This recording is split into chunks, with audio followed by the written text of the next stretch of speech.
رسالت مقدس رسیدن به قدر ارزش‌های مادی، معنوی، رعایت قانون‌های ملی. رسالت مقدس با عزم سازندگی راه جانب وطنداری.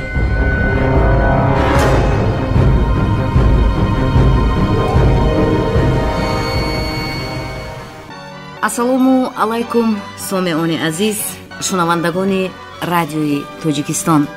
ин соат меҳмони студияи мо ҳастанд доктори илмҳои ҳуқуқшиносӣ, профессори донишгоҳи миллии Тоҷикистон Сангинзода Дониёр Шомаҳмад. хуш омадед ба студия. ташаккури зиёд. воқеан ҳамасола дар ҷумҳурии Тоҷикистон 6 ноябр ҳамчун рӯзи конститутсия таҷлил карда мешавад, ки ин метавонад дар боло бурдани маърифати ҳуқуқи шаҳрвандон мусоидат кунад.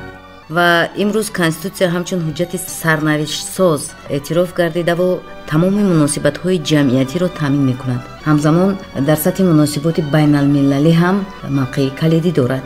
ман мехостам риштаи суҳбатро аз мафҳум ва моҳияти конститутсия дар ҷомеаи шаҳрвандӣ оғоз кунем. ақидаи худро, андешаи худро вобаста ба ҳамин маънӣ баён мекардед, яъне аҳамияти конститутсияи ҷумҳурии Тоҷикистон дар ҷомеаи шаҳрвандӣ, дар ҷомеаи демократӣ. воқеан имрӯз вақте ки мо ба таърихи қабули конститутсия назар меафканем, рӯ меоварем ба Иёлоти Муттаҳидаи Амрико, ки соли 1787 аввалин маротиба конститутсияи худро дар сатҳи ҷаҳонӣ қабул намудааст, ки он аз муқаддима, 7 модда ва 27 илова иборат мебошад. баъдан дар Фаронса конститутсия соли 1791 қабул гардид ва он замина барои қабули конститутсияҳо аз ҷониби давлатҳои дигар шудааст. агар имрӯз таърихи Тоҷикистонро мавриди таҳлил қарор диҳем, мебинем ки дар Тоҷикистон 5 маротиба конститутсия қабул шудааст, ки он фарогири солҳои 1929, 1931, 1937 ва 1978 мебошад, ки охирон маротиба бошад 5 маротиба 6 ноябри соли 1994 дар анҷаи райпурсиюми халқӣ қабул шудааст. пас маълум мегардад, ки ҷумҳурии Тоҷикистон ҳамчун давлати соҳибихтиёр аз соли 1994 конститутсияи худро қабул намуд ва ба он 3 маротиба тағйири лоҳо ворид кард. аз ҷумла 26 сентябри соли 1999, 22 июни соли 2003 ва 22 майи соли 2016. 3 маротиба тағйири лоҳаҳо ворид гардидан, инчунин қабул шудани конститутсия ифодакунандаи бевосита дар ҷомеаи шаҳрвандии Тоҷикистон ҷой доштани озодандешӣ, иштирок дар масъалаҳои сиёсӣ ва аз ҷумла бетараф намудан аз ҳалли масъалаҳои сиёсӣ дар сатҳи қонунгузорӣ мебошад. агар ба мафҳуму моҳияти худи конститутсия имрӯз назар афканем, конститутсия қонуни асосии давлат аст, ки асосҳои сохтори конститутсионӣ, ҳуқуқ, озодӣ ва вазифаҳои асосии инсон ва шаҳрвандро муайян мекунад. тартиби ташкил ва таҷзияи ҳокимияти давлатиро муқаррар месозад. конститутсия нисбат ба дигар санадҳо эътибори олии ҳуқуқӣ дорад ва меъёрҳои он мустақиман амал мекунанд. дигар санадҳои меъёри ҳуқуқие ки мухолифи конститутсиянд беэътибор ҳисобида мешаванд.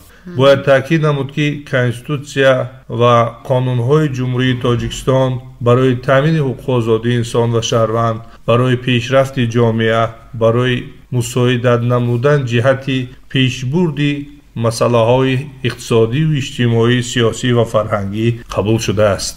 саломат бошед. вақте ки мо дар бораи конститутсияи ҷумҳурии Тоҷикистон суҳбат мекунем, албатта зина ба зина бо мурури замон, бо талаби ҷаҳони муосир, бо ҷаҳонишавӣ ва талаботи он имконпазир аст, ки баъзе иловаҳо ба конститутсия ворид шавад ва ин дар ҷомеаи муосир воқеан пазируфта шудааст. ва имрӯз ҷомеаи шаҳрвандӣ аз рӯи меъёрҳои муайяни конститутсияи ҷумҳурии Тоҷикистон фаъолият мекунанд. маълум аст, ки сохторҳо соҳаҳои гуногун дар ҷомеа фаъолият мебаранд. пас бигӯед, ки нақши конститутсия дар пешрафти хоҷагии халқ дар Тоҷикистон чӣ гуна аст? ташаккури зиёд. воқеан конститутсия дар баробари муайян кардани вазъи ҳуқуқии инсон ва шаҳрванд як ҳуҷҷати ҳуқуқӣ таҳкимбахши соҳаҳои алоҳидаи хоҷагии халқ низ мебошад. масалан, дар асоси моддаи 12 Конститутсияи ҷумҳурии Тоҷикистон اساس اقتصادیات تاجیکستان را شکل‌های گوناگونی مالکیت تشکیل می‌دهند. давлат фаъолияти озоди иқтисодӣ, соҳибкорӣ, баробарҳуқуқӣ ва ҳифзи ҳуқуқи ҳамаи шаклҳои моликият аз ҷумла моликияти хусусиро кафолат медиҳад. Агар ба моддаи 32 Конститутсия назар афканем, дар он ҷо муқаррар шудааст ки ҳар кас ҳуқуқ дорад соҳиби моликият ва мерос бошад. ҳеҷ кас ҳуқуқ надорад ҳуқуқи шахсро ба моликият бекор ва маҳдуд кунад. молу мулки шахсро барои эҳтиёҷоти ҷамъият фақат дар асоси қонун ва ризояти соҳиби он бо пардохти арзиши пуррааш давлат гирифта метавонад. ин муқаррароти конститутсионӣ боиси он гардиданд ки дар ҷумҳурии Тоҷикистон ҳама гуна соҳаҳои хоҷагии халқ рушд бахшида шаванд ва онҳо барои пешрафти кишвар мусоидат кунанд. бо мисолҳои мушаххас метавон имрӯз нақши конститутсияро дар рушди фаъолияти соҳибкорӣ таҷассум намуд. масалан, дар моҳи октябри соли 2020 ҳангоми дидан намудан аз омори расмӣ муайян карда шуд ки дар кишвари мо 631 000 субъектони хоҷагидор аз қайд гузаштанд ки аз онҳо 538 000-ашон соҳибкорони инфиродӣ мебошанд. агар имрӯз ба муқаррароти қонунгузории кишвар дар бахши соҳибкорӣ назар афканем, маҳз моддаи 12 Конститутсияи ҷумҳурии Тоҷикистон асос ва шароит фароҳамоваргӣ дар кишвар қонунҳои соҳавӣ ба монанди Қонуни Ҷумҳурии Тоҷикистон дар бораи ҳимоя ва дастгирии давлатии соҳибкорӣ қабул гардад ва дар асоси моддаи 7 қонун барои соҳибкорон як қатор ҳуқуқҳо пешбинӣ шавад ба монанди ҳама намуди фаъолиятро амалӣ кардани соҳибкорон, молу мулки корхонаи давлатӣ ва ғайридавлатиро бо тартиби муқаррарнамудаи қонунгузорӣ истифода намудан, дар фаъолияти хоҷагидорӣ дигар субъектон ширкат варзидан, дар асоси шартнома молу мулки шахсони ҳуқуқии шаҳрвандони ҷумҳурии Тоҷикистон ва шаҳрвандони хориҷиро истифода кардан, барномаи фаъолияти хоҷагидории худро тартиб додан ва ғайр. ман мехостам як нуқтаро аз паёми пешвои миллат муҳтарам Эмомалии Раҳмон биёрам ки 26 январи соли 2020 ҳангоми ироа намудани паёми худ таъкид карданд ки бо мақсади дастгирии гурӯҳҳои осебпазири ҷомеа ва соҳибкорони ватанӣ тибқи фармони президенти мамлакат аз 5 июни соли 2020 сабукиҳои зиёд ба соҳибкорон пешбинӣ карда шуд ва дар маҷмӯъ ин сабукиҳо 450 миллион сомониро фаро мегирифтанд. инчунин илова намуданд ки дар соли 2020 аз ҷониби ташкилотҳои қарзии кишвар ҷиҳати коҳиш додани таъсири пандемия ба зиёда аз 260 000 нафар муштариён ба маблағи 2 миллиарду 300 миллион сомонӣ имтиёзҳо вобаста ба қарздорӣ пешниҳод гардид. бахусус дар соҳибкороне ки вобаста ба соҳаи кишоварзӣ фаъолият мебаранд барои таъмини амнияти озуқавории аҳолӣ. бале, бояд таъкид намуд ки бо ташаббусҳои пешвои миллат дар соли 2020 фармони махсус дар бораи пешгирии таъсири бемории сироятии коронавирус COVID-19 ба соҳаи иҷтимоии иқтисодии ҷумҳурии Тоҷикистон ба тасвиб расид ва дар заминаи он ба ҳамаи соҳибкорон имтиёзҳо пешбинӣ шуда буд. аз ҷумла аз 1 апрел то 1 сентябри соли 2020 ба иншоотҳои соҳаи сайёҳӣ, меҳмонхонаҳо, ташкилоти хӯроки умумӣ, марказҳои саломатию варзишӣ, осоишгоҳ, ҳамлу нақли мусофиркашонии байналмилалӣ, аэронавигатсия, таътили пардохти андоз пешбинӣ шуда буд ва он ҳам боиси он гардид ки дар ҷумҳурии Тоҷикистон соҳибкорон фаъолияти худро қатъ нагардонанду бо дастгирии давлат боз баъди ба итмом расидани ин беморӣ аз ҷумла COVID-19 фаъолияти пурсамару бо барори худро пеш баранд.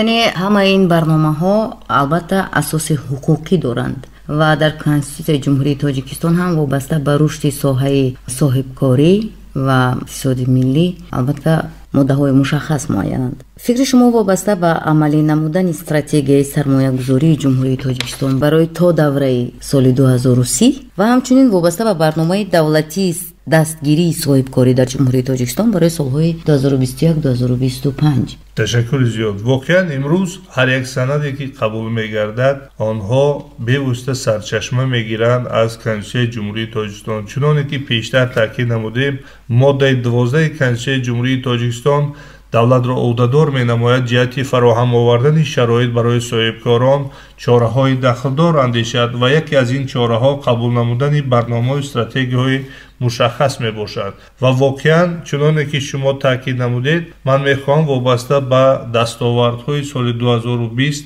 ки ба соҳаи соҳибкорӣ равона шудааст чанд сухане гӯям. аз ҷумла бояд таъкид намуд ки дар соли 2020 4.5% иқтисодиёти кишвар афзоиш ёфт.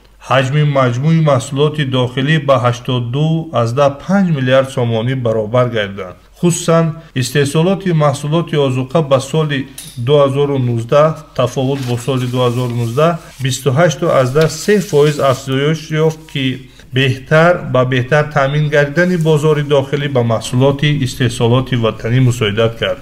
ба соҳаҳои гуногуни иқтисоди миллӣ дар ҳаҷми умумӣ дар асоси барномаҳои сармоягузорӣ беш аз 5.4 миллиард сомонӣ сармояи хориҷӣ, аз ҷумла 1.3 миллиард сомонӣ сармояи мустақими хориҷӣ ҷалб карда шуд. танҳо дар соли 2020 300 корхонаву коргоҳи нави саноатӣ бо зиёда аз 6500 ҷойи корӣ сохта шуда ба истифода дода шуданд. дар ин давра зиёда аз 193 ҷойи корӣ барои 193 ҳазор ҷойи корӣ сохта шуд ва онҳо низ барои таъмини шароити кормандони алоҳида мусоидат менамоянд. бояд таъкид намуд ки дар соли 2020 пасандозҳо дар низоми бонкии кишвар 17.2% афзоиш ёфт. 11.4 миллиард сомониро дар маҷмӯъ онҳо ташкил доданд. ҳама ин далелҳо гувоҳи он аст ки қабули стратегияҳои алоҳида, барномаҳои алоҳида ҷиҳати сармоягузорӣ ва дастгирии соҳибкорон барои пешрафти онҳо мусоидат намуданд ва инчунин шароит фароҳам оварданд ки ҷойҳои корӣ аз ҳисоби таъсиси корхонаҳои нав боз ҳам бештар гарданд. шумо ёдовар шудед аз густариш бахшидан ба ҳамкориҳои молиявию иқтисодии кишвар бо шарикони рушди ҷиҳати ҷалби бештари сармоя ба иқтисоди миллӣ. инҷо дар паёмҳои ҳамасолаи сарвари давлат ҳам ба маҷлиси олии мамлакат вобаста ба ин масъала ва таъкидан вобаста ба масъалаи баландбардоштани маърифати ҳуқуқии шаҳрвандон бахусус тоҷирон хуб диққати махсус зоҳир карда мешавад. хуб алоқамандии ин ду рукн ба ҳам, яке амалан яъне густариш бахшидани ҷалби сармояи хориҷӣ ва фаъолияти соҳибкориро рушд додан, дигаре тавассути маърифати баланди ҳуқуқӣ, яъне соҳибкороне ки ин мушкилро доранд бо чӣ мувоҷеҳ мешавад. ташаккури зиёд. воқеан ҳамасола пешвои миллат муҳтарам Эмомалии Раҳмон дар баробари таъкид намудан аз дастовардҳои кишвар бо огоҳ шудан аз вазъи соҳибкорони кишвар инчунин ба ҳукумати ҷумҳурии Тоҷикистон ва сохторҳои дахлдор дастуру супоришҳои қатъии ҷиҳати иҷроиш пешниҳод мекунанд. вақте ки соли 2021 пешвои миллат дастовардҳои кишварро дар соҳаи соҳибкорию иқтисодиёт баён карданд,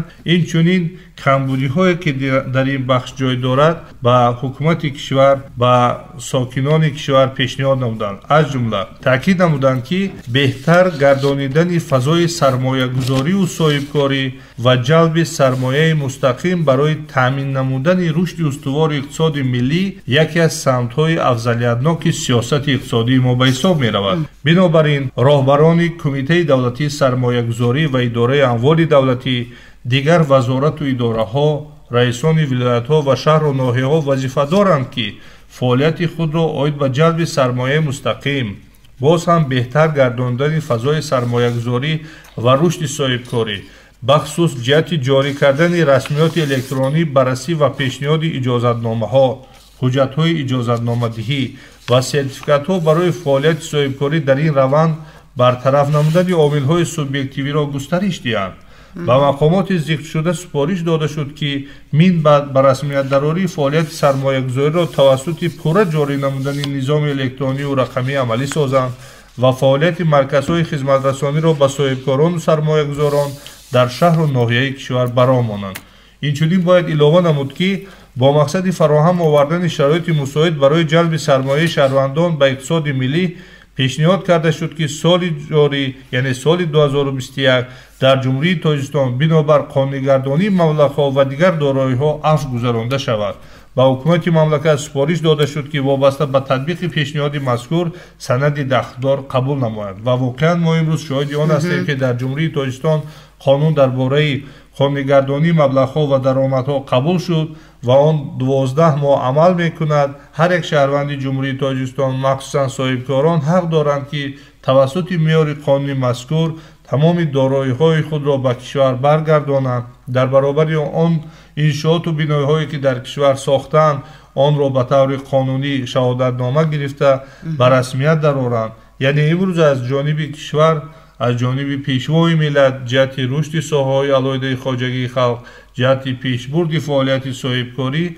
همه چاره‌ها و همه کارهای سودمند به انجام رسانده شده ایستاده است. یعنی در دایره قانون و با معیارهای کنستیتوسیون جمهوری تاجیکستان بله معین شده. یعنی واقعا کنستیتوسیا چون شناسنامه دولت و ملت، چون زمینه اساسی برای رشد جامعه معاصر، یک زمینه مساعد را برای مردم تاجیک جهت همچنین تامین زندگی شایسته فراهم آورده است. زیرا با استفاده از این سند معیاری حقوقی همه شهروندان می توانند در جامعه و حتی در زندگی هر روزه خود، هر لحظه خود از حقوق و عهده‌داری های خود دفاع کنند و به این وسیله زندگی شایسته را برای خود و برای اطرافیان تامین نمایند. ما طرز گفتیم عهده‌داری های خود را دانند و معرفت حقوقی خود را بلند بردارند. شما در این رابطه با مردم و جامعه تاجیکستان از این منبر بلند وابسته به عهده‌داری ها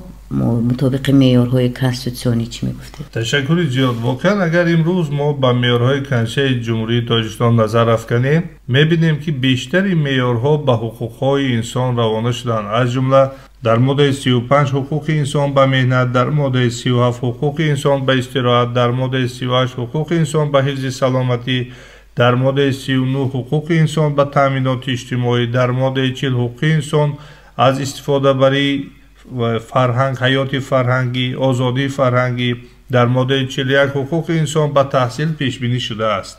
در برابر این هر یک شهروندی که از این معیارها استفاده میبرد باید در اساس قانونگذاری کشور از عهده‌داری‌های خود نیز برخوردار باشد. از جمله دانستن قانون، رعایت معیارهای کنستیتوسیون و قانون‌های کشور، حفظ طبیعت، یادگاری‌های تاریخی و فرهنگی، سپاریدن انداز، این عهده‌داری‌های هر یک شهروند است که در اساس معیارهای علیحده کنستیتوسیون جمهوری تاجیکستان پیش بینی شده است.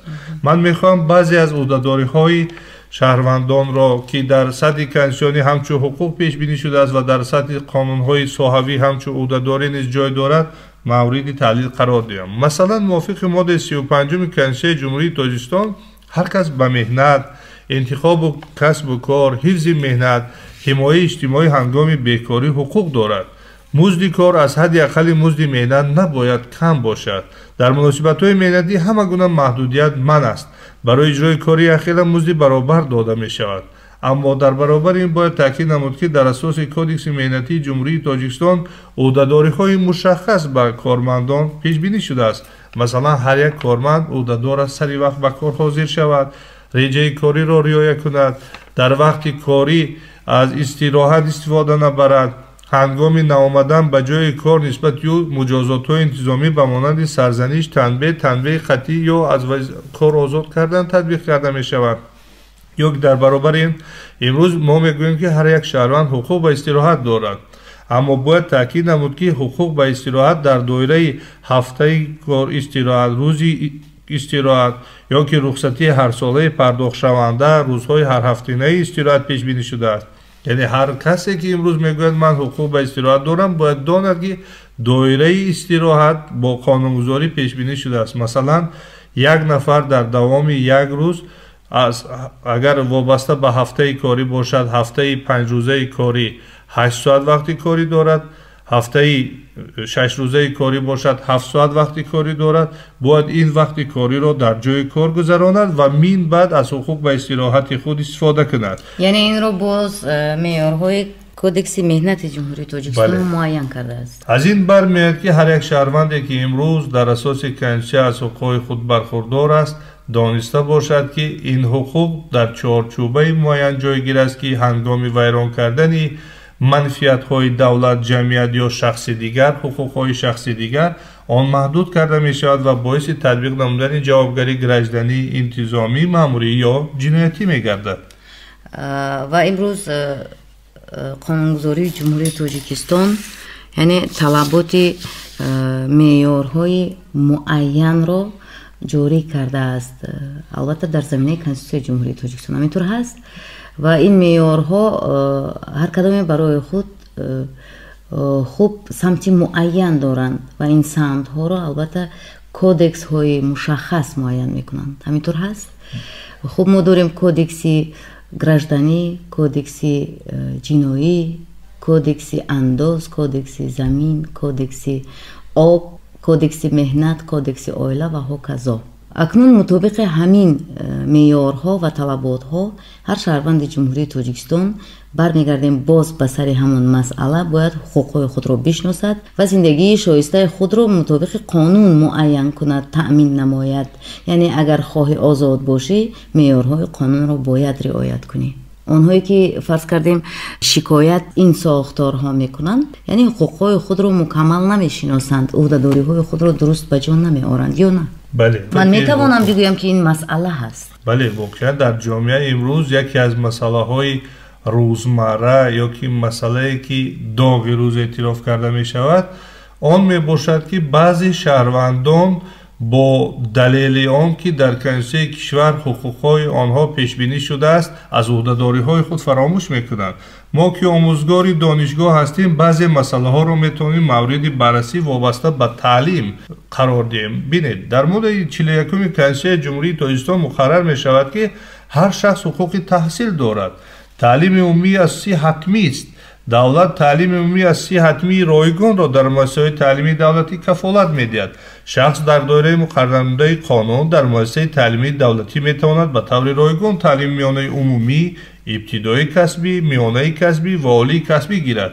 شکل‌های دیگری تعلیم را قانون معین می‌کند.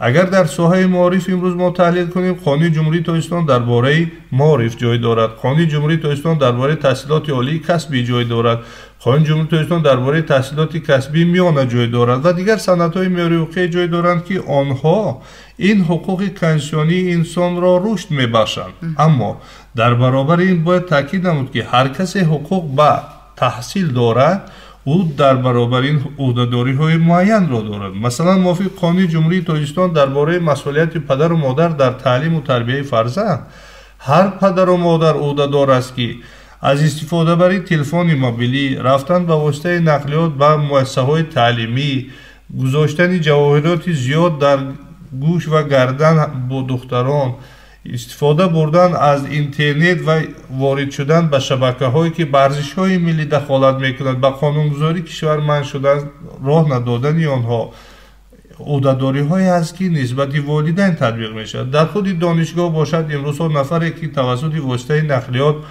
همچون دانشجو به دانشگاه وارد می‌گردد اساس برای خارج نمودن او از دانشگاه شده است. پس هر یک حقوقی که امروز به شهروندان از جمله در ساحه معارف داده شده است در برابر عهده‌داری‌های معین است که جهت رعایت کردن آن شخص میتواند از این دانشگاه خارج کرده شود.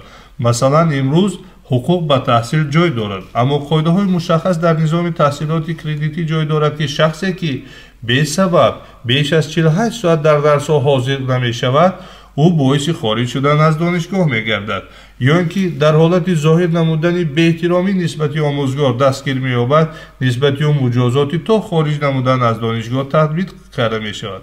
پس معلوم می‌گردد که در جامعه ما این داغ باید برداشته شود. هر شهروندی که در کشور ما زندگانی می‌کند او باید داند که حقوق دارد، در برابر او عهده‌داری بزیمش گذاشته شده است که برای تامین منفعت‌های دولت، جمعیت و شهروندان روانه شده‌اند.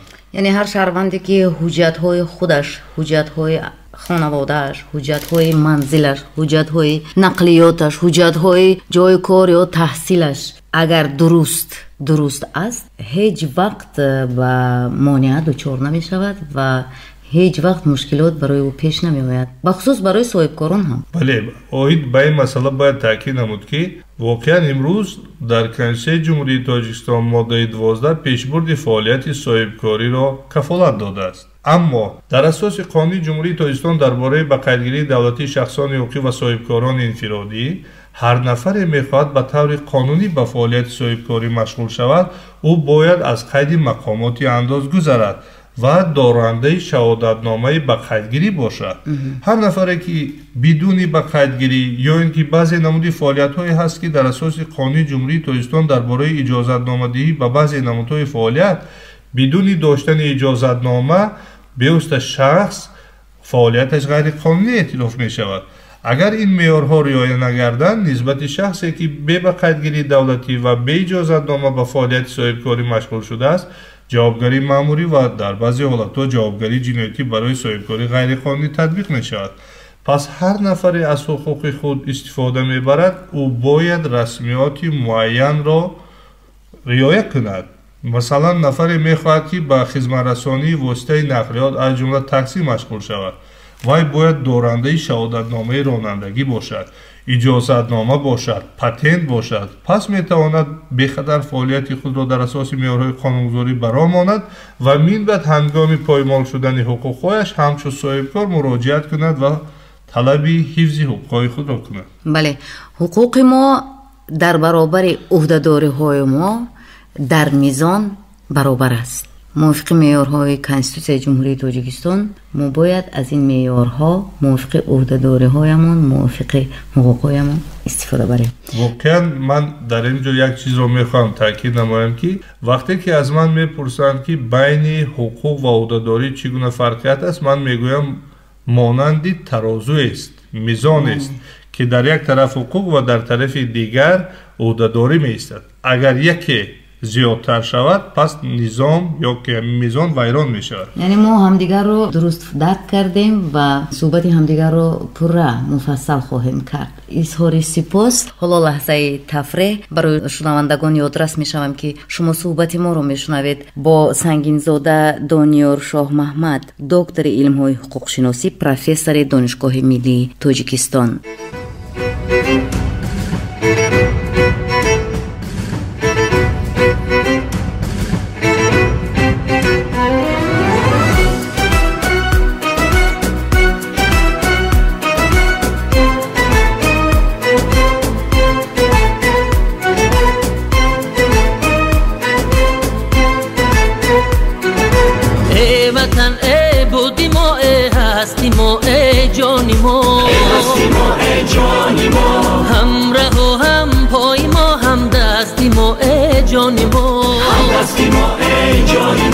هر مرامو مقصدی ما ماهی زرین بود با تو می آید بعد از عیش هستیم و ای جانی ما هر مرامو مقصدی ما ماهی زرین بود با تو می آید بعد از عیش هستیم و ای جانی ما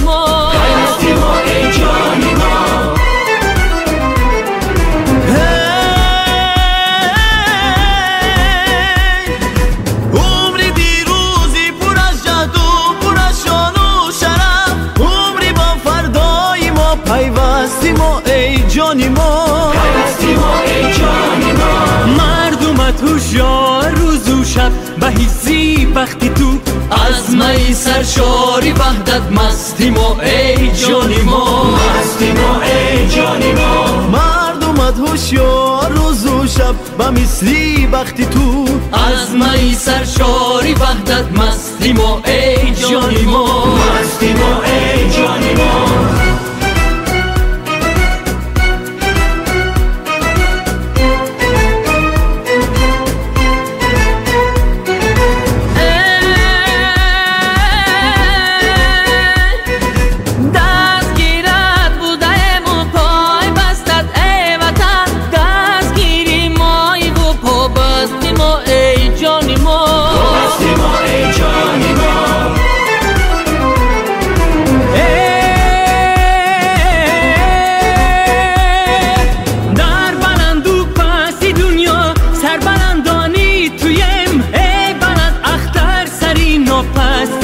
ای جانی ما ای هستی ما ای جانی ما تا کی بودی هم نهادو تا کی هستی همتنی ای وطن ای بودی ما ای هستی ما ای جانی ما ای هستی ما ای جانی ما تا کی بودی هم نهادو تا کی هستی همتنی ای وطن ای بودی ما ای هستی ما ای جانی ما ای هستی ما ای جانی ما ای وطن ای بودی ما ای هستی ما ای جانی ما ای هستی ما ای جانی ما ای وطن ای بودی ما ای هستی ما ای جانی ما ای هستی ما ای جانی ما ای هستی ما ای جانی ما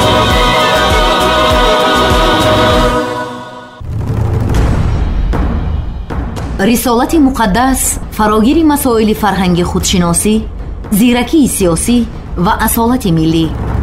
رسالت مقدس با عزم سازندگی را جانب وطنداری.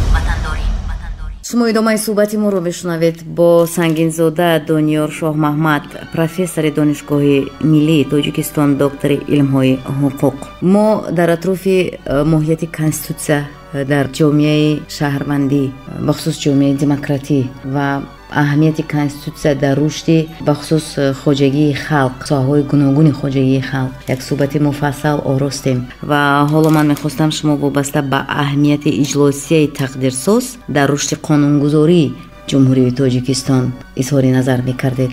تشکر زیاد. واقعا امروز اگر ما با مرحله صاحب استقلال گشتن جمهوری تاجیکستان نظر افکنیم، به اندیشه من دو نوع سنجش های تاریخی بود که خلق تاجیک از آن گذشت و این سنجش ها را ما میتوانیم به دو گروه هم جدا کنیم. اولا عمل هایی که مانع رشد و نمو استقلالیت کشور گردیدند و عمل هایی که بهر رشد استقلال کشور خدمت نمودند. جنگ شهروندی اگر این مانع باشد، برگزار گردیدن اجلاسیه 16 شورای عالی 16 نوامبر سال 1992 در قصر ارباب شهر خوجند باستانی عملی است که رشد و نمو استقلال کشور و قانونگذاری کشور مساعدت نمود. واقعا این اجلاسیه و سندهای حقوقی که در آن قبول شدند بهر حفظ دولتداری ملی و انکشاف نهادهای دموکراتی در تاجیکستان نقش معین کننده را گذاشتند. در آن شب و روز راهبریت نوی تاجیکستان پس از آموزش و تحلیل همه‌جانبه وضعیت به مقصد رهایی کشور از بحران سیاسی، اقتصادی و اجتماعی کاری مقصدناک و ثمرآور را آغاز کرد. در پیش وظیفه گوناگون را گذاشت که یکی از آنها تکمیل دادن قانونگذاری ملی به حساب می رود. اجلاسیه 16 در تاریخ خلق تاجیک همچون گردش کلی به سوی خاتمه بخشیدن به جنگ برادرکش، پایداری ملت تاجیک، شکل‌دهی دولت حقوق بنیاد، دموکراتی و دنیوی در تاجیکستان گردیده است. مجموعی سندهای معیاری که در این اجلاسیه قبول شدند، آنها شهادت جانبداری مقامات راهبر جمهوری از راه دموکراتی پیشرفت بودند. طبیعی است که تحکیم کنستیتوسیونی ولایت قانون، اصول تجزیه حاکمیت، تأمین پوره حقوق و آزادی انسان و شهروند، اصول پلورالیسم ایدئولوژی و سیاسی و یک قطار مقررات دیگر جستجوی راه‌های باثمر از همین اجلاسیه سرچشمه می‌گیرند. در ماده یکم کنستیتوسیون جمهوری تاجیکستان درج گردیدن صاحب اختیاری دموکراتی، حقوق بنیادی و دنیوی محض در این اجلاسیه از جانب پیشوای ملت همچون کنسپسیا پیش بینی گردیده بود، چون که در اولین برآمدهای خود از این ارزش‌ها، از این اساس‌های کنستیتوسیونی پیشوای ملت گفتن نمودند. اجلاسیه 16 در خود یک قطار سند و قرارهای را قبول کرد که آنها توانستند برای من بعد و کشور ما صلح و ثبات، یکدیگر فهمی و پیشرفت را آورند. از جمله باید تاکید نمود که در این اجلاسیه 74 قانون قرار و فرمانها به تصویب رسید. در مجموع. بله در مجموع. در یک اجلاسیه. بله. واقعا تقدیرساز است و این قانونگذاری در رشد یک جامعه متمدن به خصوص جامعه حقوق بنیاد دولتداری نوین ما خیلی نقش بارز دارد. بله وقتی که هر یک این سندها رو من موردی تحلیل قرار میدادم در مجموع به خلاصه آمدم که واقعا 74 سندهای تحکیم پایه‌های دولتداری، انکشاف ساختار دموکراتی، تحکیم رضایت جامعه و وحدت ملی به حساب می روند. واقعا امام علی رحمان به فعالیت قانونگذاری دوره نوی تاجیکستان صاحب استقلال محض از اجلاسیه 16 ابتدا گذاشتند. تحت رئیس شورای عالی جمهوری تاجیکستان امام علی رحمان هنوز در اجلاسیه 16 سندهای قبول شدند که برای پایدیواری صلح و ثبات را در کشور به خاک گذاشتن آنها زمینه گذارند. به مانند قبول قانونها در خصوص درآوردن تغییرات به قانون درباره استاتوس دپوتات‌های خلق، در خصوص داخل کردن تغییرات درباره انداز درآمد شهروندان جمهوری تاجیکستان، درباره درآوردن تغییرات به کودکس عاید به نکاح و عائله و غیره. یعنی هر یک سندی که در آنجا قبول شده است برای قانونگذاری کشور، برای تشکل یافتن نظام حقوقی کشور در تاجیکستان صاحب استقلال زمینه استوار گذاشت. بله، اظهار سپاس میکنیم با شما برای صحبت پرمحتوا، صحبت مفصل و اندیشه های واقعا جالب و شنیدنی. اطمینان دارم که شنوندگان عزیز ما یک جهان دانش حقوقی خود را تکمیل بخشیدند و معنی برداشتند و برایشان خاطر رسان میکنم هم صحبت ما بودند دانیار سنگین زاده، پروفسور دانشگاه ملی تاجیکستان، دکتر علم های حقوق. خوش آمدید بار دیگر. تشکر زیاد. خدمت شما کارگردان اصحاب یوسف، مؤلف و برنده صحبت من فیروزه سعید بودیم. با رادیوی ما، رادیوی تاجیکستان باشه.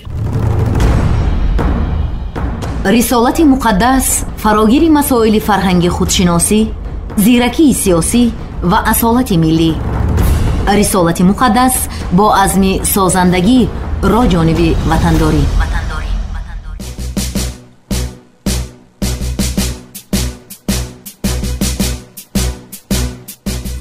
زی هستیت ما در وجودم، وطن به هستیت سر بر سجودم. وطن تو افتخار مقدس دیار، وطن شعار کار صاحب اختیار.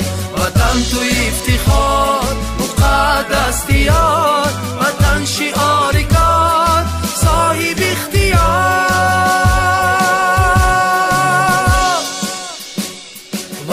سرشت امید زیست روی این زمین، وطن به هیچ و سرنوشت روی این زمین. وطن سرشت امید زیست روی این زمین، وطن به هیچ و سرنوشت روی این زمین.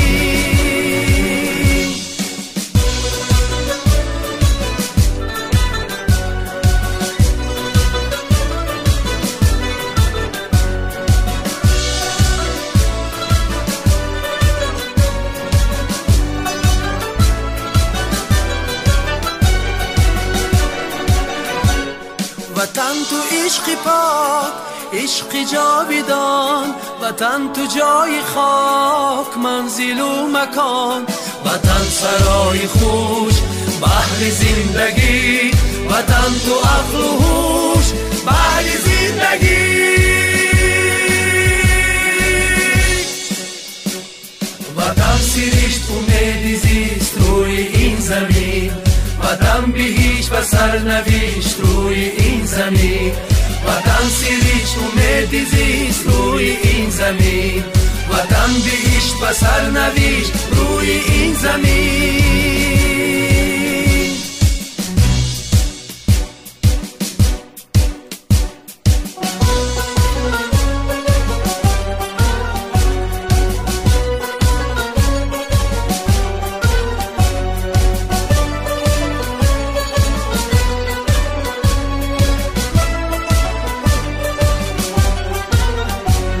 وطن به دل قرار روی این جهان، وطن یک از هزار